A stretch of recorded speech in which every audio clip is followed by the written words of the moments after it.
Hello and welcome to this week's episode of #Leadership What's on Your Mind. Remember, we're a podcast to make you stop and think about your leadership journey, and we're going to bring amazing people with amazing stories and experts in their field. So if you haven't already, make sure you hit subscribe on the YouTube channel and hit follow on your podcast provider. So today I'm super excited. We've got Sean with us. How are you doing, Sean? Yeah, really well, Stuart. You? So yeah, really good. We've only recently connected, but we have a very similar background as far as RAF, PTI, physical training instructor, adventure training instructor, and some of the things you've done are fit into that amazing inspirational story. So we're going to be able to share that. So as I hit the 20-minute timer, we are on a little bit of a timescale here to try and fit this in. Sean, tell us, for the people who don't know who you are, there's a little bit of an evidence behind you if you're watching us on YouTube, but just tell people who you are, what you do. Currently, well, my name's Sean Rose, and currently I'm a business owner of Seated Sports, which import sit ski and adaptive equipment for people with disabilities, skiing and water skiing. I also do a fair bit of guest speaking and public speaking, corporate stuff and schools, but I'm also work with Whisper and Channel 4, so I'm going out to the Paralympics. So there's my sort of paid employment, but my background is to be able to do all that is from skiing. I was a double winter Paralympian, Britain's best male sit skier, and a world champion water skier as well. So lots of things since an accident which happened in 2000. Prior to that, like I say, I was same trade as you, PTI, in the Royal Air Force. So we're going to go into that story, but to start off with, before we get carried away and miss the two questions that we ask everybody, obviously we're #Leadership What's on Your Mind. What comes to your mind when you hear the word leadership? I think it's the big pictures. I think it's an ability to get a job done. That's it to me. But how you facilitate that can come in lots of different ways, and it depends, I think, on the situation, the person, people you're leading. And I think I've been quite fortunate all my life to be both a follower and a leader, and that's developed through watching people and listening and seeing how they interact with people. So there's different forms of leadership, as we're all about, some good, some not so good, and I think it's that ability to communicate, lead by example, all those sort of buzzwords. But I think that in essence, it's the ability to get a job done. How you do that depends on the circumstances. Yeah, amazing. You just reminded me about something. You said about watching and listening. I always say that I had the privilege of facilitating for a number of years in the military. And as you know, the diversity and the levels of which we were able to operate, to just sit back and watch and listen. And it's, you don't realize how much of a skill that is, because I remember people used to come and look at the groups we took out and they, how do you not tell them the answer, or how do you not guide them? And it's a big skill, isn't it, just being able to just sit and watch and listen. Yeah, and in the military we have a rank structure, so 1 minute you're in charge, and the next minute your boss comes in, he's in charge, and then the next minute his boss comes in and he's in charge. So we're always followers and we're always leaders at the same time as you work through that rank structure. But you have that ability to realize who wants to get the job done, how they're going to do it, but then learn from them, and did they do it correctly, and how would you do it with your character and characteristics that you have in your communicational social skills. So I'm really privileged in the military to be able to listen and learn. Yeah. Awesome. So let's stay specifically with you in your leadership journey. Are you aware of where your leadership journey started? So whether on reflection or whether there was a light bulb moment at the time. And I know we talked before we jumped on about like how we were recruited into the military and there's some of the skill sets. So how far are we going back for your leadership journey? I think life is a leadership journey. In general, I think it starts at a young age, from how your parents bring you up. My mum sort of was that person that mollycoddled me a little bit. My dad was the one that pushed me out to the big wide world and said, right, just go do it. And I think I learned from that. Joining the military was a big step in my leadership. You learn so much in the military. We could do a whole show on that. But I don't think I've been a dedicated leader. I've always been happy to sit back in the background, but obviously offer my experience along the way. But there have been numerous times where I've had to take that leadership role, and I think it's that ability to get a job done. It was probably through the military, but then it's more personal. I think leadership, my perspective is that when I got into elite sport, you know, I had to lead my own career path to achieve, you know, the best that I could be. So I think you have to be a leader of yourself as well as a leader for people as well.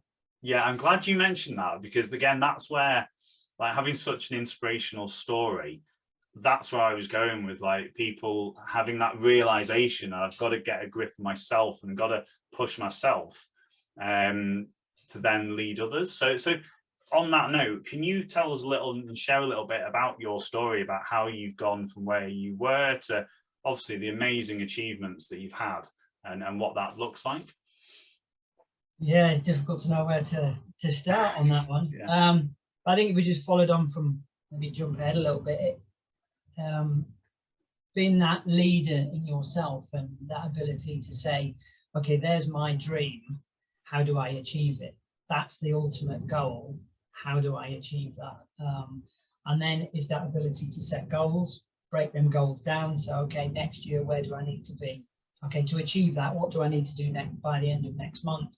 What do I need to do by the end of next week? What do I need to do tomorrow to reach my weekly, monthly, yearly goals? And that's a process I learned in the military, but also through British Paralympic Association. We had sports psychologists, etc., on board that helped us with some goal setting plans. So I think, for me, an individual leadership perspective, I think you've got to have goals.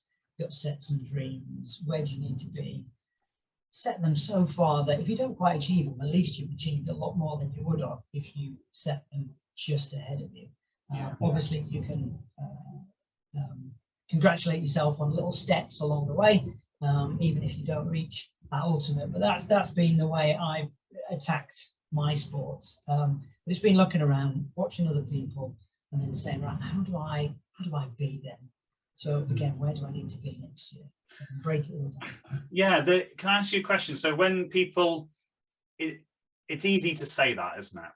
And almost going into, like, how do you pick yourself up, or how do you change your mindset? Like, when you can spend a lot of time thinking about the dreams, and they say it's that going into that action. So how do you encourage people to get into that action mindset? Because we can talk about big goals. I always encourage, I'm exactly the same. I'm really big picture, and I have to really make myself accountable for chunking that down and then leading to action. So what sort of has helped you, or can you share some of the times where they haven't maybe been going right, that you've had to really have that self-leadership?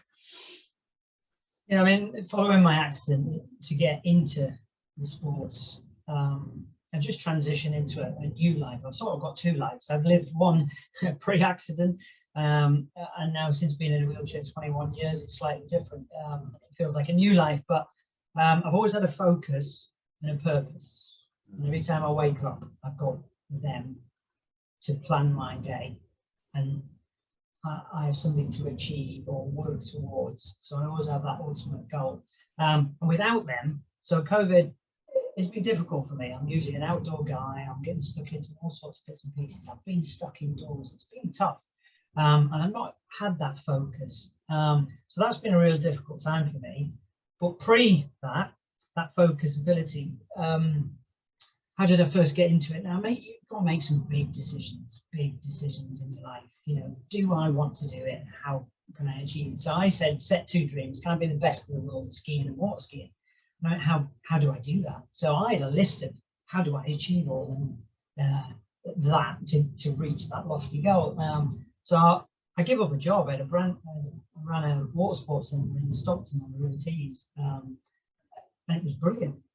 But I said to him one day, I'm resigning. I moved to Canada so I could be on snow 5-6 days a week, because I knew that was what it was going to take to be the best in the world. And I had that focus, that purpose to do it, but you've got to make some big decisions. Yeah, so I'm conscious we're sort of like stepping around your achievements. Could you give us a little bit of, like, you're talking about these big goals. Like, tell us a little bit about. It's obviously going to be a short version, but tell us about where you got to and how that felt that you achieved that.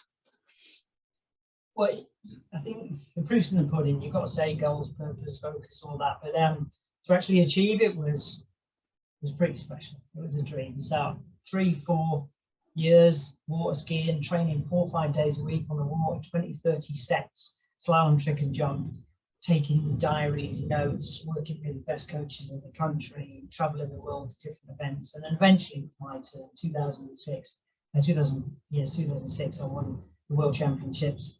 And I think that was the stepping stone, because I realized that, well, dreams were achievable. I had that, I ticked it off. So I sort of put that to one side, the water skiing, and 100% concentrated on skiing. It gave me more of a focus that dream was a possibility. And over the years, I started to win races on skiing. I got selected to go to the Paralympics in 2006. That was incredible. I was 0.47 seconds in the downhill of winning a medal. It would be Britain's first. So gutted. So I came back 4 years later to Vancouver, won Britain's first ever World Cup gold medal in a downhill, 83 miles an hour on a little sit ski. Absolutely frightening. But went to Vancouver as the favourite for the speed events, downhill and Super G. And I crashed 3 days before. I severed all the tissues in my shoulder at 70 miles an hour. And games didn't quite go well for me after that. So massive disappointment.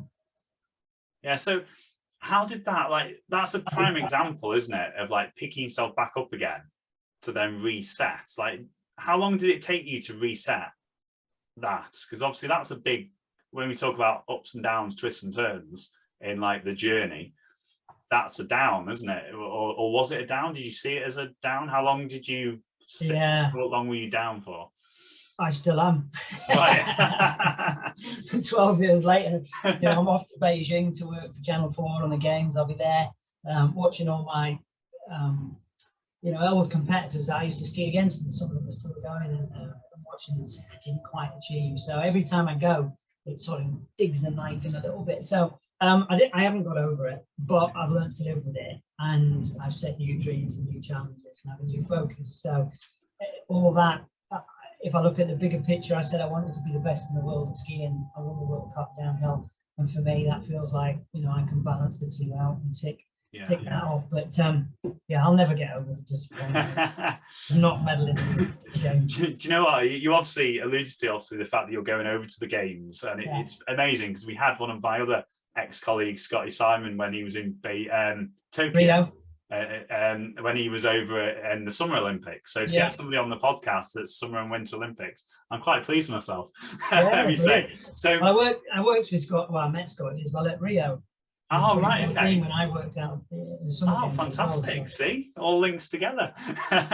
So could you tell us a little bit? Obviously, you're going to go out there and presenting, commentating, etc. So guys on the podcast, this will be coming out just before that happens, so you can make sure you look out for Sean. So tell me a little bit, because we talked a little bit before about the people, as you step up the levels, the people that you're surrounded by. And you've just reminded me about the fact that we always talk about you're the product of the people that you surround yourself with. And could you just share a little bit about how that's been so important in your journey? You mentioned working with coaches, but just tell us a little bit about some examples of where that was really pertinent in your journey and how that helped you move forwards.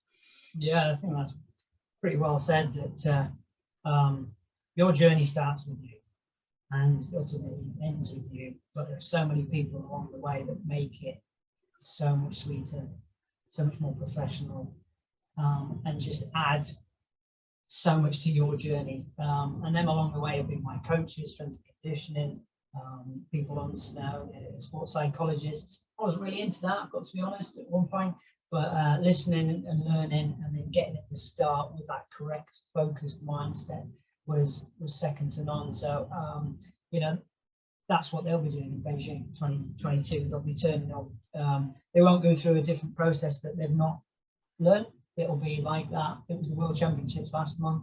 They'll be going through the same process at the start. But everybody surrounding them just sort of adds that credence. But I think it's self-leadership and self-promotion that is the most important. And I think some of the athletes I've seen have not quite made it. They've been a little bit, they want everything handed on a plate and not got that drive to take themselves to the best level they can be. And I think that's the difference between a good athlete and the best. Yeah, I know you'll laugh at this. We had somebody on quite a long time ago, because this will be in the 80s now, the episodes, and they'd worked with the Red Bull athletes and worked with high performers in sport. And they said quite bluntly and quite well that these guys aren't superhuman. They still do not like training. I think the difference is that they're super focused on the outcome. But you might have an example of that. But I wanted to pick up on like the mindset side of things. And I'm exactly the same. Like it's maybe a military-fied, the fact just get stuff done, and that mindset of like the I don't even know how to put it, the psychology of it. And I'm the same. It's only since I've been out that's maybe become a bigger topic that's out there, like psychological safety in teams and trust. And I've learned the word procrastination. I didn't know if that existed in the military, because you just get stuff done. So tell us a little bit about, because I'm conscious that the audience listening now are wanting to level up their skill set, their abilities and stuff. And sometimes you can go into places that you're either uncomfortable or just don't think it's worth your time. Tell us a little bit about your experience in finding that valuable. It was quite a big question, but if I can just take sort of Yeah, one of go for it. it. Sorry. I think it's all about stepping stones. Okay. You know, these Red Bull athletes, extreme X Games, you know, people say, God, how do you do them crazy things? And we all watch it on YouTube and TV and say, but they never started there. They started by, if it's ski, for instance, strapping on a pair of skis and snow plowing like everybody else, but they've just trained, they've worked hard, they have that experience, and they've had a progression that have took them to the next step. When you see somebody doing a triple backflip, they didn't start on a triple backflip, they did a single, and they did a double, and then a treble, and it takes a lot of time. And I think that's like leadership, like business, like your personal development. It's just stepping stones, and you just got to go to the next one each time. And before you know it, you'll be looking down going, where did I come from? Yeah, amazing. So tell us a little bit about what your, obviously we've gone through, obviously you've done so much, but then I'm conscious about what's next. Yeah. Like, obviously, are you still dreaming big? Are you still going for, like, what's your next thing? What does 2022 and 2023 look like for you? Yeah, well, following my retirement in skiing about 2012, I already had other plans, because I'd got fed up of competing against other people, and I thought, compete against myself in the elements. So we decided to try and snow kite across the largest glacier in Europe, which is in Iceland, 207 kilometers, 5 live volcanoes, lava sinkholes, block fields and crevasses. It's like, yeah, no problem. 4 of us, all our kit, dragging it behind us, using a kite to take us across. So we failed in 2014. We completed it in 2016. We then went on to Norway and did the most difficult endurance kite race in the world. So there's always something new, and we've got a few more of them up and coming as well. So I'm still aiming to do some big adventures in the outdoor world, because I just love being in the middle of nowhere and, you know, pitching a tent and all that. But I've got into flying, so I've just bought an aeroplane. I passed my pilot's license about 6 years ago, in a little microlight 2-seater. Then I got into paramotoring because I wanted to speed fly down the mountain in my sit ski. Look it up if you want to know what speed flying is. Brilliant. But I crashed my paramotor. I fell out the sky from 40 feet. The wing collapsed and I hit the deck. So the wife said I've got to get back into a fixed wing. So now I've bought an aeroplane. I'm getting it adapted, and then from then the world's my oyster. I'm going to travel all around, hopefully around Europe, just me, my wheelchair, an aeroplane, and a tent. Can't wait. Amazing. Do you know what? Talk about a good way of finishing a podcast, because again, we had a chat, didn't we, about it's not specifically directly linked to leadership, but I know that your adventure and it's infectious, isn't it? And again, when you're feeling a bit low, or you're feeling a little bit like, what am I doing? Like, somebody might be in the corporate rat race, somebody might be having some issues in a leadership team. And I think sometimes stepping out of your comfort zone, listening to other people's stories can really give a pickup and a bit of a, that's really inspiring. So thank you so much for coming on and sharing your story. Have you got any lasting words? Well, just on that, I think it's quite important, and this is an old saying, it's like we work to live, not live to work. You've got to find that balance, but at the same time, set yourself some challenges outside of the work environment, and I'm sure you'll have a much more fulfilling life. Excellent. Thank you so much for coming and spending some time with us on the podcast. So, ladies and gents, if you enjoyed that, make sure you hit subscribe on the YouTube channel. Follow us on your podcast provider. Every Wednesday at 6 a.m. we've got another amazing guest coming along. And I say this every time, and it's starting to happen now a lot more than it ever did. Make sure you send me a message on either social media or personal DM me some of your takeaways, because every single person is slightly different, and it's lovely to hear some of the inspirations or the little nuggets of information that are helping you along on your leadership journey. So, Sean, thank you so much again. You're welcome. Nice to speak. And we'll see everybody again next week. Take care. Bye. Bye.